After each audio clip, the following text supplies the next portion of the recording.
and good afternoon, everyone. Happy Monday afternoon. I am John Russell. I am stuck at home today with Mr. Erik Escobar. Good afternoon, Erik. It's morning still where you are. It is morning. It's very early. Here's the thing. It's like 11 or so, which isn't that bad, but during the lockdown, during quarantine, that's like a quarantine 6 a.m. You know what I mean? Like, it's definitely the time zones during lockdown get a little weirded out. Oh my gosh, absolutely. Folks, you may have seen Erik on Last Comic Standing. You may have seen him on VH1. He is also a huge contributor to Buzzfeed. And these are the places that you may have seen his work. If not, please look him up right there at Erik Escobar on Instagram. And track him down, find out more about him. I'm going to find out a little bit more about him today. And hopefully you will enjoy it too. First of all, keyword hopefully. Hopefully. First of all, I want to, as always, make sure, folks, in the evenings, I'm not doing anything. My friend Joey Vincent is downtown Minneapolis, wherever things are happening in Minneapolis, and he is live. Please look up the Filter Free America podcast, and you can get live feeds of everything that's going on in Minneapolis. I have also interviewed him last week. If you want to find out what was going on during the height of the unrest, please look that up and see how that is. And by the way, Erik, I know that things have been happening all across the country, and Los Angeles is no different. Are you affected where you're living right now? So I'm in Gardena, California. Gardena's probably about 15, 20 minutes, I would say, from downtown, where a lot of the action is happening. So I'm not close, but I'm not far, if that makes sense. Absolutely. It's wild because LA is so big. We're just a big place. Like, I always tell other comics to come through or whatever, like, it's not that LA is better than any other scene. We're just bigger. So we just have more stuff. So because of that, like, downtown is getting hit pretty hard. There's a lot of action there. But then, like, Long Beach has some things going on, and that's probably 10 minutes from me. You have things in the Valley. You have things in Burbank. I know Pasadena is doing a big candlelight thing this evening. So it's interesting because you could be anywhere in the city and something could be really close to you, but then another thing is really far from you. You know what I mean? So it just kind of depends where you are. I'm fortunate enough to be kind of in between two big places of Long Beach and downtown. But yeah, yesterday I went to the grocery store and I saw, like 10 armed cars go down the highway. You know what I mean? It's just been like, you see it everywhere and you're affected by it. But luckily I'm not as affected as some of the other places that are getting really, a lot of stuff's happening. Yeah, I know that here in Minneapolis, and we have a lot of people that watch in Minnesota and greater Minnesota and around the country. Here in Minneapolis, all of the Target stores are closed in the actual Twin Cities area, which is a 7-county area for the most part. I mean, I would assume that further out you get some maybe open. I live about 15 miles south, and the Target here is closed and will remain so for who knows how long. My family lives down in Des Moines, Iowa. The Targets down there were closed and broken into subsequently last night. So things are going on everywhere. Are any of the stores closed where you are, or is that not? Is that? So we were supposed to open up, or LA County was supposed to open up today. Perfect. So everything was closed and everyone was gearing up to open today. Orange County, which is the next county over, they opened up last Friday, give or take. But Orange County hasn't been. I know there are protests going on, but they're not seeing the looting and the breaking into that LA is getting. Gotcha. So they've been open for a minute. The really heartbreaking thing that I've heard from a lot of my friends who especially own small businesses out here is a lot of the people who are breaking into their stores are like past customers who know what they have. You know what I mean? So like that's kind of well, everything right now is very heartbreaking and everything right now kind of sucks. But that's like the weird thing. Like, I think people are scoping out businesses where they're like, oh, I know they got a safe, or, oh, I know they have this collectible or this valuable, or we know where they keep whatever. A lot of those places are really, it's just sadly getting hit by people who know about it. You know what I mean? Yeah. Gosh, what a shame. Yeah. So, on top of all that, we still have the COVID-19 to deal with. And as you said, things were opening up a little bit for you in the Los Angeles area. Erik, do you remember the last show that you did before the COVID-19 wheels fell off? I did. It's actually it's not a wonderful story. It's an amusing story. So I actually, I was booked to do a TED Talk. Oh, are you still back? Are you still Yep, there? I'm still there. Oh my God. I was booked to do a TED Talk March 14th in Montana at Carroll College. Wow. March 13th, they're like, hey, we're excited for the TED Talk. We've been getting some Corona cases, some COVID cases. Hopefully things get a little better. But we're excited for the TED Talk. We sold about 200 tickets. It's going to be great. Awesome. Next day I wake up. Montana goes on lockdown. No public events, no shows. All bars closed, all restaurants closed. So we were all freaking out. Like, I flew in from California to Montana to do this TED Talk. And we had a couple other people from, who traveled in. And we were all just so bummed. And then Steven Cedar, who was running it, an amazing guy over there, he was like, you know what? I want to fight for you guys to do your TED Talk. So we're going to record them, but we can't have anyone in the audience. Oh. And I'm like, well, I'm here. It makes sense. Why not? We'll have the 2 camera guys, maybe Steven, maybe a couple other people. So I'm like, you know what? That's fine. Let's go. Let's do it. So probably 15 minutes before I'm supposed to go up and do this TED Talk for no one, I'm thinking about what I'm going to say. And I forget that in my TED Talk, I do a bit as my own warm-up guy. So I'm like, we practice this. And they have my script, so I can't go off script. I got to do it. And I didn't realize it until I went out there, but I went out there and I had to be my own warm-up guy for 3 people who were focused on filming. Oh, my God. And it was fun. It was great. It's out now. They just released it about a week ago. And then I flew back to LA. It was my birthday on the 16th. I probably went to the last bar that was open on the 16th. And after that, it was definitely everywhere. Everywhere was locked down. Oh my gosh. And so do you still have dates on the books, or have they all been erased? Oh, okay. So yes, I lost, I would say, oh God, I don't want to even say the money amount, but I lost like about a month to a month and a half worth of work. Like my March, April, May, man, this is what happens all the time. It's like when a producer tells you, well, it was full last week. I feel like every year has been getting a little bit better. Money can be tight sometimes, but every year it's a little better. And this year was killing it. March, April, and May. A lot of them have actually gone to September, October, November. I'm doing DC in September. I'm doing the Northwest in October. God willing, everything works out. But one of these places actually rebooked me, and they're like, hey, how do you feel about doing early July? Yeah. And I'm like, like, you know what? Part of me wants so bad to do it, but other part of me is like, I'm still very pro, like, we shouldn't be in for the rest of the year. You know what I mean? So I'm kind of like, I want to see how it is, and I hope I don't drop that. But also, if our numbers are good, which of course they will be, because everyone's staying inside right now, our numbers are going to be great. Then I'm sure I'll be able to hit them up in July and get a good weekend out of it. Oh my gosh! Just want to let you know, Erik, this is Cindy Strickland. She's watching us from down in Alabama. Cindy has been watching us pretty regularly. We've got a few regulars that watch every single day. Here's Josh Floorhog. Josh Floorhog. I'm friends with Josh. He's Josh is an awesome guy.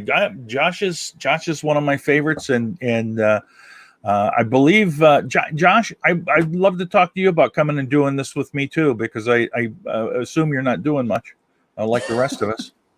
He's living a great life right now. He's actually, I believe, in he quarantined in a mansion. I have a small apartment, but he has a theater. It's beautiful. Oh, go on. I'm sorry. I was going to say, he's not quarantined with a relative, is he? Maybe. He and we are big theme park guys. I've always loved Disneyland. My first job was at Disneyland. I have a Disney World tattoo. I love theme parks. And Josh and I in LA, we used to have Universal Studio passes. Oh my gosh. So if like he got off work early, or if we like had a late mic in the area or whatever, me and him and a couple other comics would always spend our days at Universal Studios. It was the cutest gang you will ever see. But Josh, you can do it. Erik's not here either. Erik's in LA. So let's talk about. I'll get in contact with you, Josh, and we'll get you scheduled to come on too. Hell of a guy. Because I would love it. I would love Definitely follow him. He's wonderful. Absolutely wonderful. Josh Floorhog, absolutely fantastic, and glad you're doing well, friend. So now I got myself off the track. We were talking about COVID and then the last gig, and then let's talk about Last Comic Standing. So which were you in, the second iteration or the first chunk, or where did you fall in with what they were doing? So I was season 7. So season 7 was 2010. Another kind of weird story about that. I started doing comedy, I'm going to say 2000.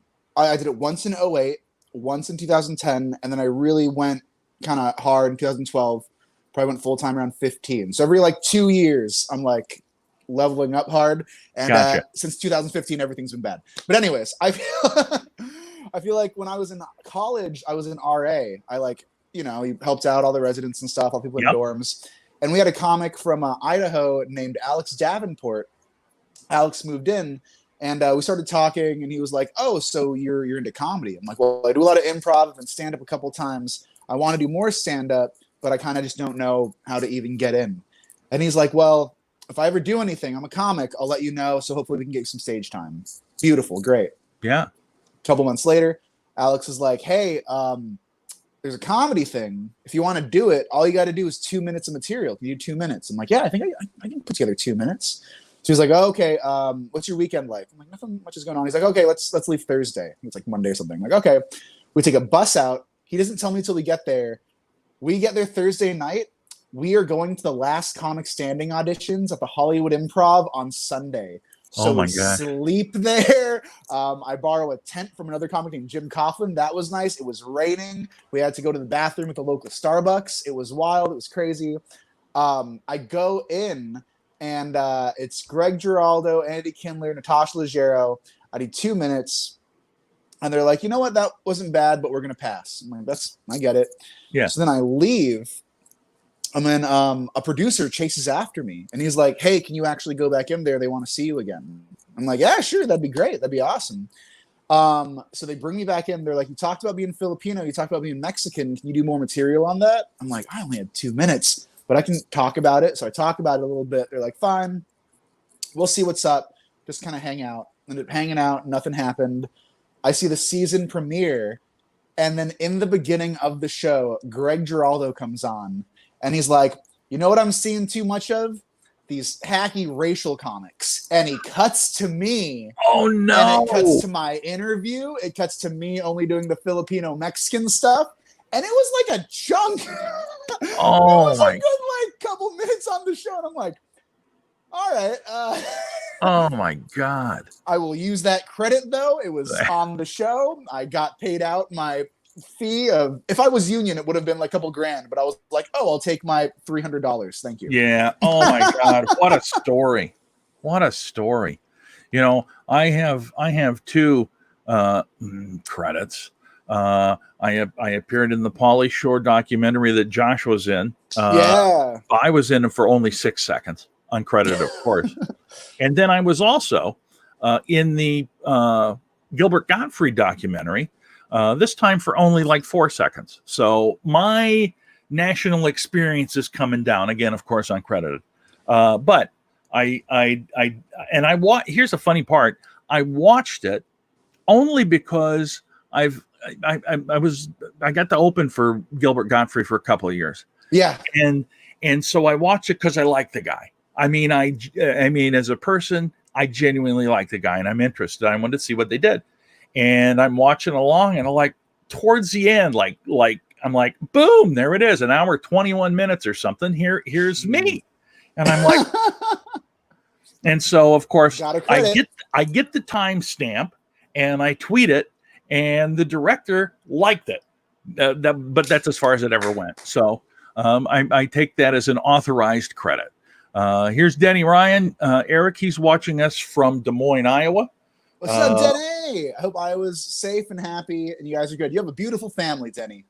They're all there. They're all there. I went to high school with the kid. Oh, whoa. Yeah, that was just what, 5 years ago, 4 years ago? Yeah, shut up. I actually have a quick Gilbert Gottfried thing for you that you bring up. Yeah. So I guess my second to last show I ever did, when I was doing the TED Talk in Montana, I hit up a couple bookers in Montana, a couple producers in Montana, being like, hey, I'm going to be in the area. If there's any way I can get some stage time, I'm going to be out there for this TED Talk. Can I get on? And I ended up getting a gig that I was going to be doing a guest set for Gilbert while he was in town. It was like the day before the TED Talk. And I was super excited. I'm like, this is going to be so cool, so fun.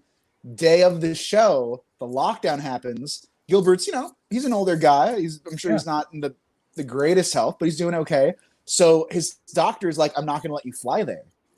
So they were like, we don't have a headliner anymore. Erik, we're going to do a showcase thing. Do you want to go last?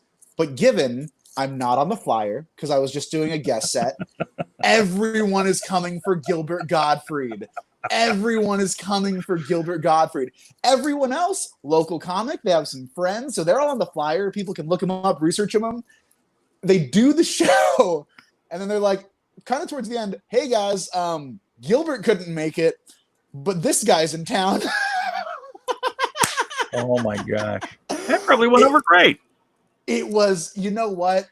I've never done a show where so many people apologized to me afterwards, because half the audience loved me, half the audience hated that I wasn't Gilbert Gottfried. Yeah. So they heckled the whole time, and then everyone just afterwards was like, just so you know, Montanans aren't really like that. We're kind people. If you ever want to come back to Montana, we're kind folk. Don't think of them that way. You should have just done some of Gilbert's old dirty street jokes. Is what you should have done.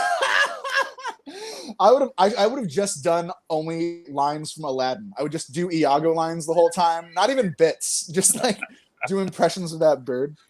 Oh my gosh, that's fantastic. Do you know? So, go on. I'm sorry. No, you go ahead. Do you know Jim Gagin by chance? A comic named Jim Gagin. He was around probably the 80s, maybe mid 80s. I don't recognize the name. So Jim was he's a friend of mine out here, and he told me a crazy Gilbert story that I never get to tell, and now feels like a fun story time to do it. But I guess he was working with Gilbert Gottfried at this club. This is back in the day, probably like 30 years ago. I don't know. And Gilbert, I guess, was an okay set, and they're all outside, probably smoking cigarettes or whatever. And then this guy comes up, and he starts giving Gilbert crap, and he starts like pushing him around. And then Jim and a couple other comics like, yo, what are you doing? You do it? Don't mess with him. He's one of us. He's a nice guy. And then the guy starts getting a little angry. So all the other comics beat up this guy that was trying to beat up Gilbert Gottfried. Oh, wow. And the guy stands up and he's like, screw you guys. Oh, whatever. I know the owner of this club, blah, blah, blah. It was Andrew Dice Clay before he was doing comedy. Oh, my gosh. It was Andrew Goldstein or whatever. It was pre-Andrew Dice Clay trying to get in. Just trying to be a tough guy.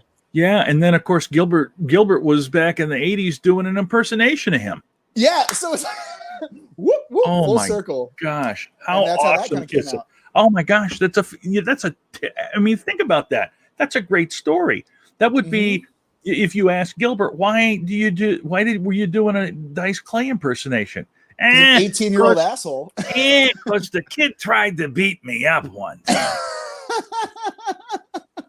My gosh, that's I mean, that's just so awesome. I mean, it truly is.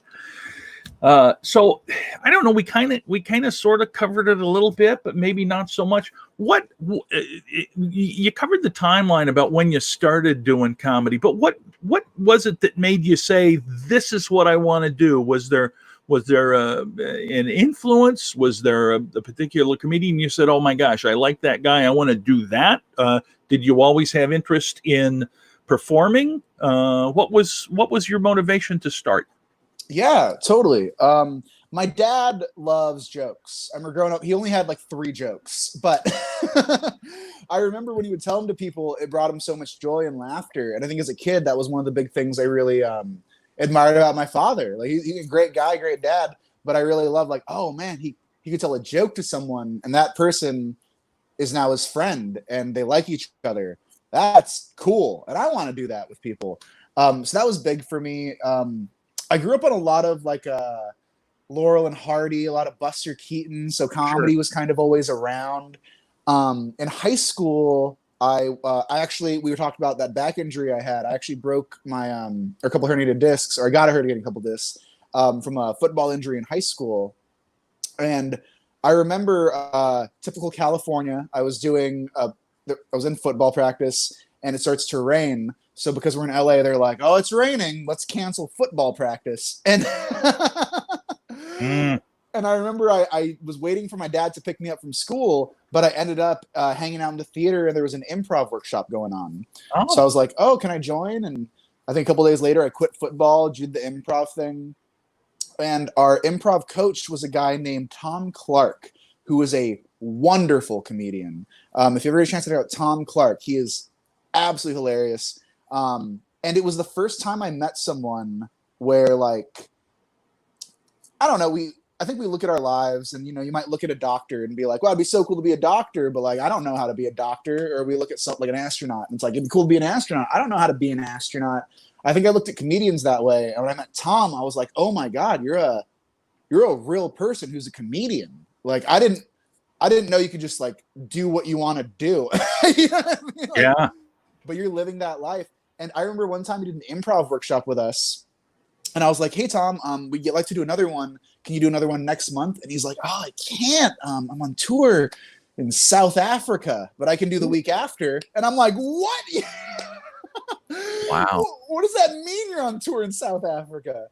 But seeing someone who was doing it was so inspiring because, you know, I never met someone who was doing a job that I would want to do. So I ended up just doing a couple, you know, like open mics here and there. And then in 2012, I graduated college. I really didn't know what I wanted to do. And I think I was really looking at my life and I was like, I had an internship somewhere, like a part-time job. And I was like, I could continue here, work full-time, 9 to 5. I know this is going to be the rest of my life. Or I can take a gamble on this. And I'm young enough and I'm down to drive 8 hours for an unpaid set. And I, you know, have a tiny bit of money saved up and I can defer my student loans for a while. Let's do this. And then I started doing that a little more. And then the girl I was dating, we dated for like 7-8 years. She was like, this comedy thing is kind of like, you're always on the road. You have shows every night. I can't really, like, we can't have this relationship. And this is the girl I thought I was going to marry. So she's like, you have to decide. And I'm like, well, I guess I'm going to choose comedy. So if this doesn't work out, I just lost like a wife and kids in a house. And her dad was rich. Her dad would have bought a house. So it's like, I got to be successful in this now because I had that life planned. And I was like, no, I'm good. I really want to work Tucson in July for 40 people. I would rather do that. So, yes. And my dear, good luck on your future endeavors. Yeah, exactly. Maybe not, but I'm having a great time. I'm getting a comped vodka soda. A comped vodka soda. Can you get free? You probably could, yeah. For free. Didn't even do anything for it. Oh yeah, my gosh. I have nachos every night. It's one of the things that and I usually don't touch on this as much with people when I'm talking with them, but the family relationship, the relationships that you have in dating and that type of, they're very, very difficult when you're a comedian. Oh, you know what? I don't think they're difficult for comics. I think they're difficult for the partners. Well, yeah, they're more difficult for the partners. They're difficult for both. Yeah, it's such an odd situation because it's almost like you're married to the pursuit. Yes, 100%. Because you'll do just like most people would do anything for their partner, their husband, their wife, their boyfriend, their girlfriend. Comics will do anything for comedy. You know what I mean? They'll do anything. They'll drive hours and hours and hours with a herniated pinched disc in their back because those 4 people and a dog really want to have a good time. We talked earlier. He knows my 4 people and a dog story. Corona, South Dakota, by the way. Anyway, so in these COVID times, there are a lot of virtual comedy shows, and I know you've done a couple of them. What do you think of them? You know what? I've been hustling a lot and I've been putting a lot of work into it, but I'm so grateful because I'm proud to say I think since March 18, I've missed one day. I think there's one day where I haven't gone up Oh, for an wow. online show. So I've been, and it's cool because when it first started out, it was, maybe one show a day. Then after the second, third week, you find little things, 2 shows a day, 3 shows a day. Yesterday, I'm not trying to brag. Oh God, I sound so obnoxious. But yesterday I was able to do a show in South Africa in the morning, and then London, like midday, probably like, I don't know, around noon. And then I had a 6 p.m. show and a 7 p.m. show here in the States. And the 6 p.m. show was on the East Coast. The 7 p.m. show was Pacific Standard. When could I have had that opportunity pre-online comedy? You know what I mean? Like Yeah. I remember one time I drove to Portland. I drove 14 hours. I got off work on Friday, drove 14 hours, did the set Saturday, took a nap, drove back on Sunday because I had to be at work Sunday night. You know what I mean? Like Yeah. I did that because that's what you have to do. And you're chasing the gig. This, I can wake up and press Zoom. And now I'm in Time South to go. Africa. Yeah. The green room is my own bed. It's a great green room. I love it. My Oh favorite my green room gosh. I've ever Well, seen. I got the covers just the way I like them. So first of all, I'm curious, how do you, like you said, you were hustling. So how do you track all of these down? These mics? The first week or two, it was a lot of shows where I knew, because we had no idea if this was going to last a month, 2 months, Right. 3 months. I just basically hit up every show that I had on the books and was like, hey, I just want to check to see if we're canceled. If we are canceled, it's okay. I get it. Best if we do cancel, given the current situation. Yeah. But this other club offered me an online show. Are you guys doing online shows at all? So I just like hit all those up. And that was my first week and a half. And then I started just like meeting people at those shows. It was like, hey, I saw you on that show yesterday. I'm thinking about producing an online show. Do you want to be on it when we get forward? And I'm like, yeah, sure. So I would just hit those people up. And then basically any producer who ran a live show, I would just check in and be like, hey, I hope you're doing okay. Hope your family's okay. Hope you're staying in. Are you running anything online? Because I know you're running some things before. Yeah. So I did that. And that got me through a good amount of time. And when that started kind of falling off, just because you don't want to ask someone, hey, I was on your show 2 weeks ago. Can I be on it again? I started reaching out to basically so I just got my master's in interdisciplinary arts, but specifically in comedy humor and comedy studies. And in that, thank you. Yeah. And in that, I really appreciate that. In that, I did a big kind of research paper on comedy in different parts of the world. So leading up to this, I was able to like break down like, okay, I know in Africa, Johannesburg has a scene. I know Berlin has a scene. When I was doing my research in the UK, like it's a little light in Ireland, but you got a lot going on in like London. I kind of had this knowledge of like where the pockets of comedy were. And I would just hit up those places. I would go on Google and be like London open mics or Vancouver comedy shows or, whatever. So I was able to look at all the cities with scenes and try to infiltrate those just by being like, hey, if you have an open mic, let me be a part. If I can meet some people, they're probably running shows. That'll get me more stuff next week. Yeah. Gosh, that's a genius plan. It really is. I mean, makes sense. Now, are you producing any shows yourself, or are you just doing ones that other people are putting on? I have the most love and respect and admiration for producers because that is a tough gig. One you don't want to do? You know what? I did it years ago. I ran my own room. I was running an open mic leading up to this. We're doing a virtual open mic, but it's not even a virtual open mic. It really is just a Facebook group where it's like, hey, who wants to hang out on Instagram Live and do 5 minutes tonight? Yeah. Yeah. Let's set it up. So do you find when you're doing these shows and from area to area, do you find are you doing just your material, or are you playing to the camera more, or have you noticed any difference in what you do in a virtual show versus a live show on stage?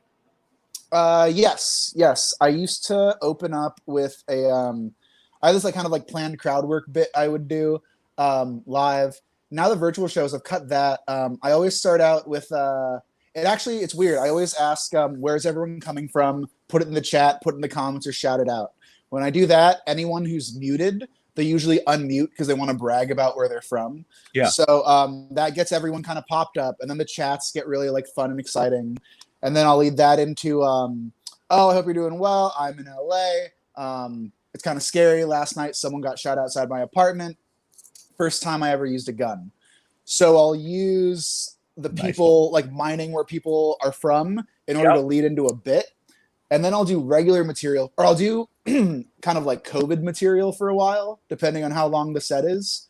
And then I do another kind of like game show type bit where I ask people, like I'm learning languages. Just who knows a language? People usually shout out. I'll pick whoever the most talkative, fun person is. We'll do a bit for a while, and then I'll end on just regular material. So now, depending on like how long I'm getting, it's like, where are you from? Do a bit, COVID bits, kind of a crowd worky type thing, and then just material for the rest of the time. Gotcha. Have you mostly been doing the Zoom shows? Have you used any other platforms to do shows? I've done like 2 StreamYard things, and I love StreamYard. I think it's actually a little better. Zoom, in my opinion. So here's my opinion, and I've actually helped. I'll do tech on StreamYard shows for people, only because then I just stay off the screen. I'm just not on the screen. But the most difficult thing is, and in that way I can pay attention to it. I found that with more than one person, here's the thing. We did a game show. We did a match game kind of deal last week, and it went great. And it was stressful to me because you got to pay attention to what's going on the screen, and then you got to do all the other stuff. I'm old, baby. I can't. Producers. I forget what day it is sometimes. But the only thing I don't like about StreamYard is that I have to go through such manipulations in order to get the entire group of people so that they can provide a reaction to who's on stage. And that's a lot of work. Zoom kind of does it for you. Yeah. Zoom is like, Zoom's like being on stage, whereas StreamYard's like doing a little conference.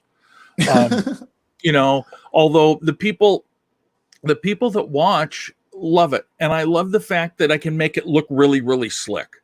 That's what I like about it, because I'm definitely talking from the, hey, can I do your show? Cool, let me jump on, let me jump off. That is how much tech I deal with. You know what I mean? I log on and log off. But the cleanliness, I'm sure, even though it takes a little bit of manipulation, you kind of have to work a little bit, the cleanliness and the smoothness of StreamYard is just so much more fun to look at than Zoom, where like half the people aren't on camera, half the people are like people fading out of their virtual backgrounds. Like, it's crazy. But so I've been and I tell people, because this is the truth, I've been using StreamYard since it was in beta. I was social distancing way before it was cool. And I see that you're wearing your Matt Hardy t-shirt today. I am. Delete. As an AEW fan, you may enjoy this. So basically the reason I started using this was I've got a friend who's a wrestling broadcaster that knows Wes Briscoe and is very well connected with through Wes with the Wrestling Hall of Fame down in Waterloo, Iowa, and he's down there a lot. But anyway, he and I do a show on Tuesday nights. And we were supposed to have Brad Williams last Tuesday, and due to a conflict, couldn't have him. So he's going to be on with us tomorrow. And coincidentally, he was just announced as the guest host on Jericho Cruise 3. So, no way! Yeah, so now we have even more to talk to him about, which is absolutely great. That's cool. The Jericho Cruise had, I think the first one, like Ron Funches was on there. Yep. There were a ton of like comics who did shows. Brad Williams was on the first one. He Okay, did word, not word. go on the second one because I believe, the way I understand it, his wife was just about to give birth, so he didn't want to go. Fair enough. But the second one, I think, had Gabriel Iglesias. I Yeah. don't know who all else. And Ryan Niemiller. He's oh the yeah, cool Ryan arm Patrick. guy. Yeah, I know Ryan. Yeah, he's Yeah, great. He's super he's funny. he He's was in doing the stuff with them. he was in the Manitoba Melee, baby. Oh, nice. He was on when they did that. If you go back and look, Brad's on that, Iglesias is on that, and Ryan Patrick's on it. Do I you knew him when he was remember? I knew him when he was Knee Miller. So Do you remember the punching thing they did? It's a big like TikTok video thing now. yeah, You yeah, punch the camera and you yeah. fall back. That's what they called the Manitoba Melee. Yeah, that was the one, right? All right, cool. I was like, I think I saw this. Did I see it? Did I see it? Yeah. Yeah, He couldn't. yeah, He couldn't do it, so he headbutted the camera. yeah. It was awesome. It was awesome. And I love the fact that those guys just have fun. But anyway, Brad Williams is going to be on with us next next week. Tomorrow. Oh man. So we'll be talking all about the Jericho Cruise there. We don't do that on this page. We do it on a different page. It's called Two Count, where comedy meets wrestling. That's right. It's anyway. Sweet. So and I'm actually going on that cruise this year. So No way. yeah, I figure if I'm going to catch the coronavirus, that's the best place to catch it. It is, and they're probably going to do some tapings on there now. Oh yeah. Well, they did the last one. They did the actual show there for the Dynamite and Jeez Louise. taped it all. And so yeah, I had my Ace has gone on at the first. This is the third time. Ace has been on every one of them. Yeah. And so we did a little bit of a live shot. Yeah, we did a little bit of a live shot. He didn't want to pay for the Wi-Fi on the boat, and I'm like, dude, that's the whole. Yeah, he needs. Like, come on, man. I mean, seriously, how you know? It's like, so we were live from the Jericho Cruise, but he was in Nassau at some bar or restaurant outside, and I'm like, you're not really on the cruise. You're like, I mean, you're there, and it's like there's nobody else there. You just went and found a place that had free Wi-Fi. Yeah, exactly. And, dude, if we're going on this thing, I'll pay extra for the damned Wi-Fi. We got to do it on this. We got to do it on the ship, baby. I was gonna go on a cruise. It would have been April, but it was me and my girlfriend and her family, and she was like, "We're not gonna pay for the Wi-Fi," and I'm like, "No, we're paying for the Wi-Fi. We're definitely gonna pay for it." And then she was like, "Well, if you want to pay for the Wi-Fi, you can pay for it." I'm like, "Okay, I'll pay for the Wi-Fi. That's fine." I was gonna pay for the Wi-Fi, but those Wi-Fi rates on the cruises are a little suspect. Oh yeah, they are a little heavy. I was looking, so it's $150 for 4 days. Jeez, that's like 40 a day. Yeah, but it's like, what? Yeah, I mean, if you, and that's the whole thing. It's like if you want to portray that you're actually doing something. And in particular on this, like now, if I was just going and I wasn't going to try to stream anything, yeah, I don't need it. There's enough going on that cruise that I don't have to have the Wi-Fi.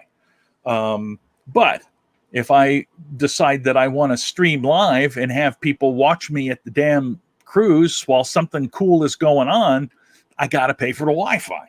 And that's the cruise where you want to stream cool stuff. People get power bombed in pools. People are, what I mean? That's it. And it's just like, I always used to think about stuff this way. I had a friend and he's like, yeah, I'm buying a brand new car. And and this was back when I was in high school, right? So in the 1800s. So 4 or 5 years ago, yeah. Yeah. But so it's like, this is back before cars had power windows and it was in power locks. And that was all a thing, right? And he's like, oh, I've got power windows, power locks, all this fancy stuff. And he's like, holy cow. He says, you're spending an awful lot of money to get all of that stuff that you could get the car for a lot less if you didn't get it. He says, here's the thing. I can't pay for the car outright. I got to make payments.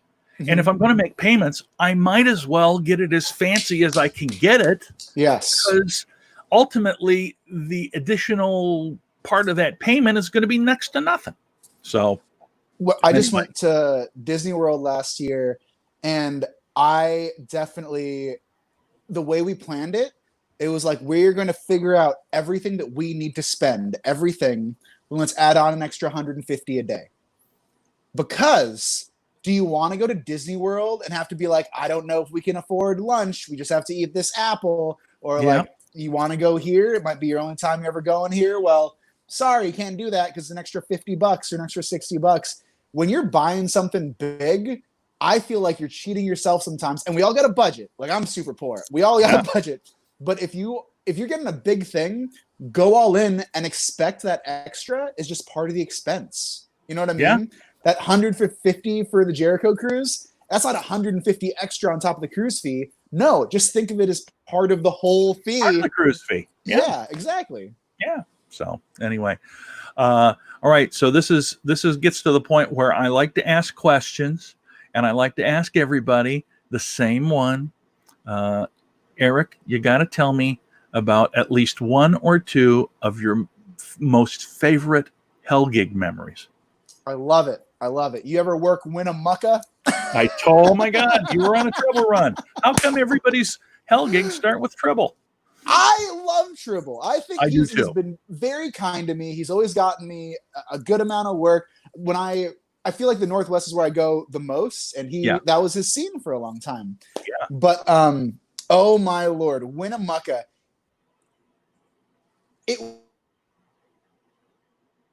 Oh no. Oh, Erik. Yeah. So here's what I need you to do. Your audio has gone out, so I'm going to need you to hop out and then hop back in again. You got it. Oh, we got you now. There we go. Now you're good. Oh, do you got me? Oh, perfect. Yep, got awesome. you now. Oh, okay. I'm sorry. Excellent. So here's the thing. I'm just going to describe the way Winnemucca is laid out. That I'm not even going to talk about how bad the gig was. It's just this is how it's laid out. So you walk in, the casino's right there. You make a hard right. You go down a hallway. You almost have to look for it. And then there is the one bar in the whole casino right there. So everyone who orders any drink, especially all the beautiful shaken ones that are so loud, they're all getting it from that bar. That's thing number one. Thing number two, you're performing in front of slot machines that people can play if they want to. So you don't have a stage. You just have slot machines that are going off behind you as you're telling jokes on the floor. Number two. Number three, above the slot machines are curved mirrors. And those curved mirrors allow the audience to see themselves in completely lit lighting and show them all their insecurities as they look into that mirror while you're telling jokes. 4, it's typically an MC, a middler, and then your headliner. They don't always have a middler, but you always have your headliner and your MC. The MC isn't a comic. He's the entertainment director of the club or of the show. A very cool guy, by the way. Great guy. Wonderful guy. Not the best warm-up comic. Correct. I feel when I did it, he brought me on, and this is his intro. He's like, hey, guys, thanks for being here. I appreciate you being here. The spaghetti special tonight is pretty great. If you go over there, it's $10. We got spaghetti. Tomorrow, it's taco night. It's pretty good, so come back if you want some tacos. But tonight's spaghetti night. You know what? It's still going to be open for the next hour. So if you want to go now, if you don't want to be right here for the show, if you want to go now, cash in on spaghetti deal, we can definitely get you in there. Erik Escobar. That was the intro. And it was tough. It was real tough. And I loved being there. And I was so appreciative because I got it at a point where I was like just barely getting on the road. So I was like, yeah, this is great. I'm going to love it. But that was just a hard punch in the face. Because I think the night before we might have done Jokers. We might have done something where it was like a popping crowd and a good time. Yeah.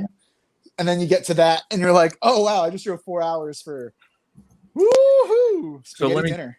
So let me tell you about my experience at Winnemucca. Now, I don't know when you did it, and I don't know if they've moved locations, because the night that we were at Winners Casino, which is the older one, they also happened to be opening a new property down at the other end. So I don't know if they moved the comedy or whatever. So there was 4 people there, and no dog, because you don't allow a dog in a casino.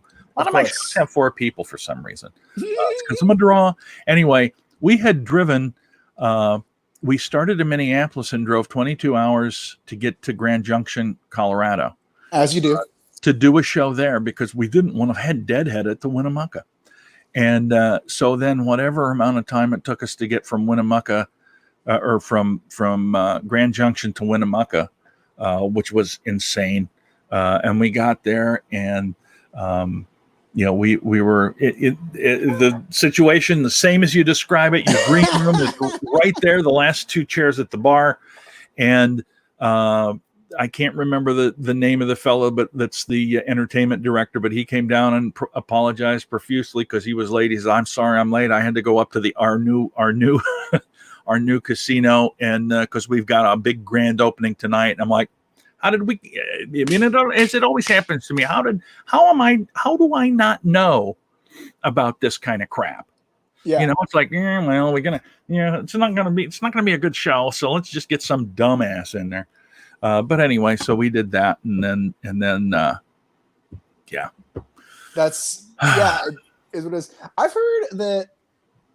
Wait, how far is Grand Junction from like Nevada area? Because isn't that out of the way? Oh yeah, it is. But so the fellow that I was taking with me, oh yeah, it's totally out of the way. I was like, wait, you can't. What? It's a long story. Randy Ancarlo is a great guy, great comedian out of Minnesota. He was born and raised in Grand Junction and went to high school there. Has a lot of friends down there. He set us up a show at a dispensary. Oh, great. Which was they were not set up to do it. Basically, what they were set up to do, they had a stage and a PA, but what they were set up to do was they were set up to have bands come in there and play with no seating. And so we get there and Randy's and I'm like, dude, that's not, I mean, and he just took the first place that would say yes to him. And God love him, because that's not what I would have done, but at least he asked. Yeah. And so we get there and they've got like 12 chairs. And Randy's like, "Oh, I got all these people are coming." And I'm like, well, what are you gonna do? Yeah. And so they're finding lawn chairs, and they're in the place. The dispensary is an old Knox lumber building. So that's cool. It's very cool. It's huge. It's a great big space, and they've got big. Oh my God. Hello, Anyway, hello. yeah, and so it was supposed to be a door deal, and we thought we were going to make a fair amount of money to pay for everything for going there and staying there, and then plus they were going to let us stay there, and it ended up not being nearly as nice as we thought, and then we had to drive from there to Winnemucca, which was we had to drive through Salt Lake City to get there. Geez, that's because we had to go all the way back up to Interstate 80. So it was and that was the whole thing. The only thing that I didn't like about doing the treble run was the fact that between shows there was such great distance. Yeah, and it's crazy because God love Tribble, he's amazing, but I feel like the run isn't what the run used to be. Oh gosh, no. So it used to be you could say, "Hey, I want to do this," and he'd have a whole month of work for you, and it's just not that way now. And now it's not. It is Thursday through Sunday. Yeah, it has nothing to do with him. It's just not at all. It's just the way that it is. Just the way that the business has gone. I'm going to pop this up from Denny. If you slam us for our age again, he's going to slam a Maalox and run over you with his walker. Denny's harsh. Denny can be. We love you, Denny. No age slamming. All right, so there was the Hell gig. Yeah. Now, tell me about the peak, the top, your greatest comedy experience so far. Oh my Lord!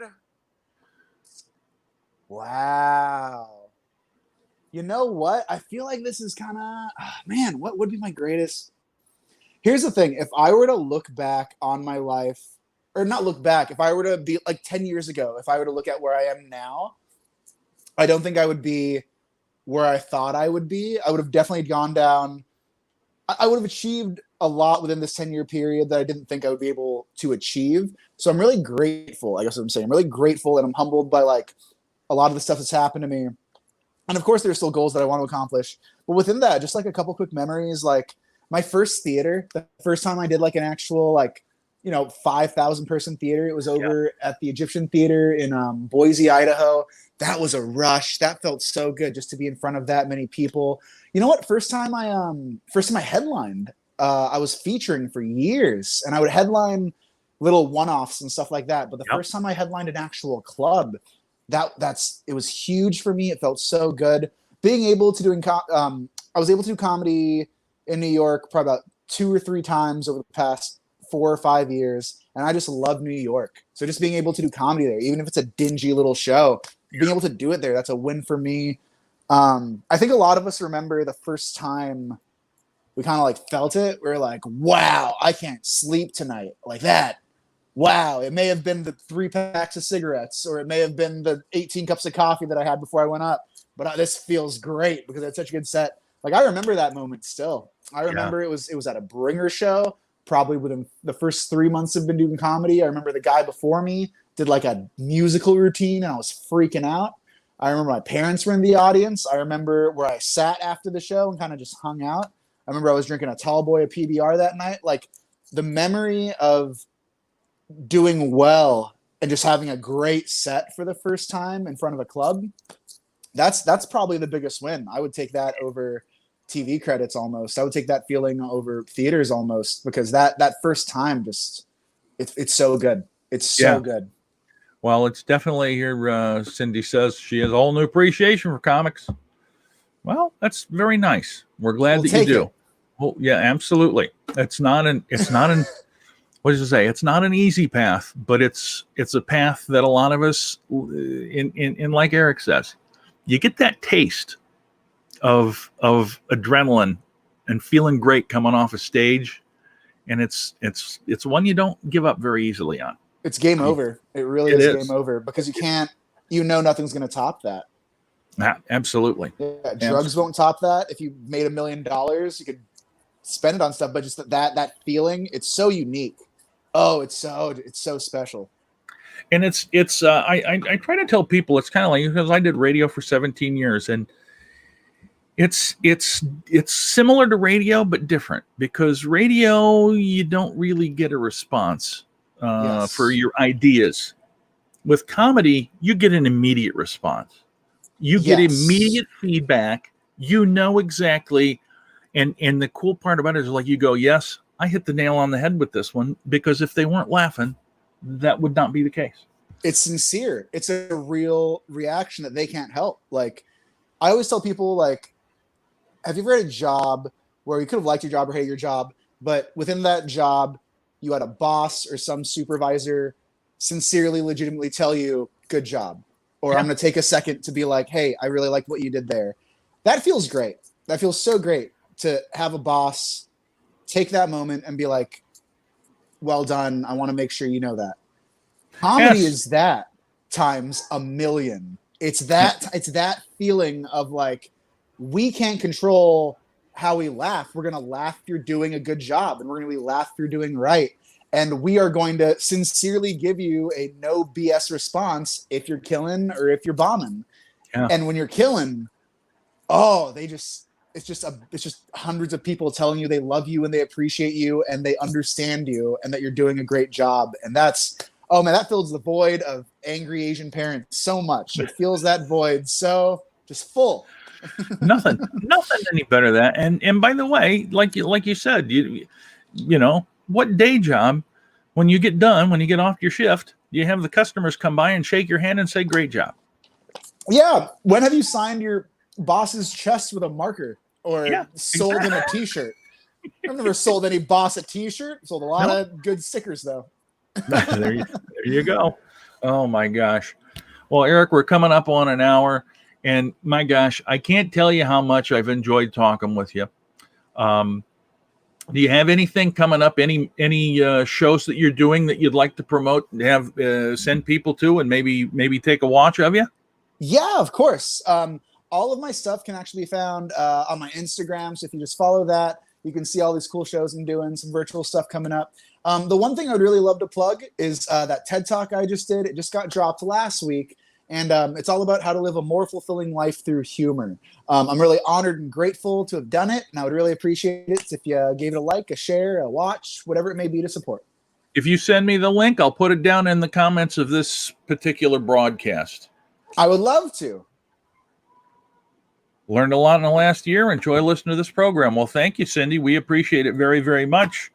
You know, my whole goal is to try to give an insight into some of these comics that you may not know, and also help them because, you know, one of the things.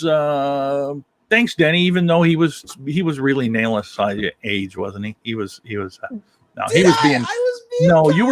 you were being kind. I'm A little bit millennial. over. I'm part of the worst generation, so I can't talk about any other age. We're the worst.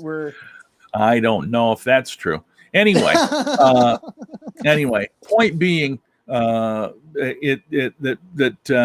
know, as Erik is out there trying to, we're basically, as comics, we're all trying to maintain the fan base that we have and grow it, and so that's, I think, one of the things that I'm trying to do is give comics an outlet and help them hopefully reach a new audience that they can interest with their story and like that. And I appreciate that Erik is taking this time to come on with me. We had to wake up early, you guys.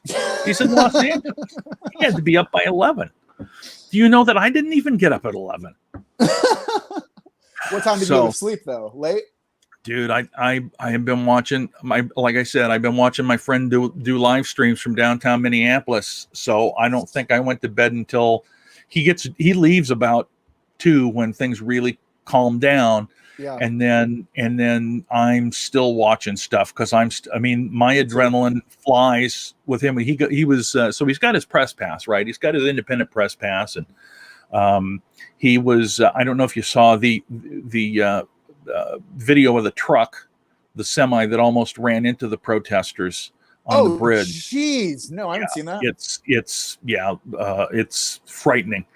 He was not there, but he was close enough to that in the aftermath that there was a situation just to the south of where that happened, and he was detained by police. He wasn't arrested, but he was detained. Thanks for looking in, Cindy. We appreciate it. Bye-bye. So that live stream goes on. And then, of course, my adrenaline, because I know the guy that all this is happening to, my adrenaline is sky high. Yeah. And basically what I try to do is I try to monitor the police scanners to let him know if something's coming his way, just so he's aware of it. I mean, it's like it's the tiniest, stupidest little thing I can do, but it makes me feel like something. It's something, yeah. But anyway, it's just crazy. So you know, like 3:00 is normal for me now, and normally that's not anywhere close to the case. Yeah. Because I had built myself into waking up early and going to bed, you know, by midnight. Yeah, I used to be the same, but the last couple nights I've been kind of doing the same, just like just watching the news. And I don't know if that's healthy, but that's what I've been up to. Well, I think it's healthy because we have that feeling we got to know what the hell's going on. Actually, yeah, I agree. I just wake up and now I'm just like, oh God. 2 days ago I woke up and I just had to pee, but now I'm like holding on to this like weird energy, and it kind of carries with me throughout the day. But you know what? I'm sending you just, of course, you know, thoughts and prayers, whatever, but the best vibes. I hope everything's going on just as safe as it can be. And yeah, man, I just hope you're doing well. Just send it. I know they're just words, but I really hope everyone over there is just doing okay, staying safe. And I hope progress. Well, I just hope it happens. Yeah. When we appreciate it very, very much, Erik, and we wish nothing but the same for you. Stay safe. Send me that link to your TED Talk, and we will, you know, hopefully I'll get to share a stage with you sometime down the road. That'd be fun. I think we will. I guarantee it. And before we head out, I have a quick request. Sure. Can we get a little too sweet? Toos. Get up there, old fingies. Old fingies they're not as flexible as they used to be. They're not too sweet, people. Oh, that's fair. That's fair. Don't get a cease and desist. I can do left hand much easier than I can do right hand, but they're both there. I trust it. Oh my gosh.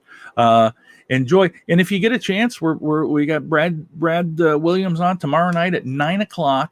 I want to check that out in for the sure. Central Time Zone, so that'll be 7:00 in your time zone. And that's on a page called 2 Count Wrestling. And 2 Count, yes, exactly. Sweet. And tomorrow at 1:00, folks, if you're watching, I will have Ryan Call, who is a Minneapolis comic, and he has been down helping clean up in the aftermath of the riot. So we'll be talking with him a little bit and see how everything's going on with him. So folks, again, thanks to Erik Escobar for joining us today, spending all this time. We appreciate it very much. We'll see you all again tomorrow at 1:00. Oh my God, he's got a belt. Ended strong. There you go. Bye-bye, everybody.